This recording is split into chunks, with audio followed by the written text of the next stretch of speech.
To multiply simple fractions, multiply both the numerator and both denominators.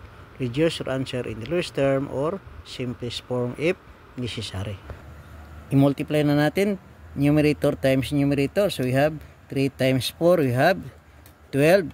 Then we have 6 times 8 for the denominator, we have 48.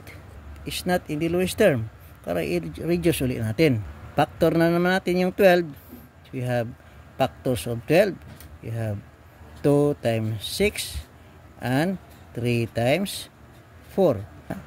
12 times 1. Factors of 48, we have 2 times 24, 3 times 16, 4 times 12. Greatest common factor ay 12. So we have 12 divided by 12, 48 divided by 12. 1 in 12 divided by 48, 4.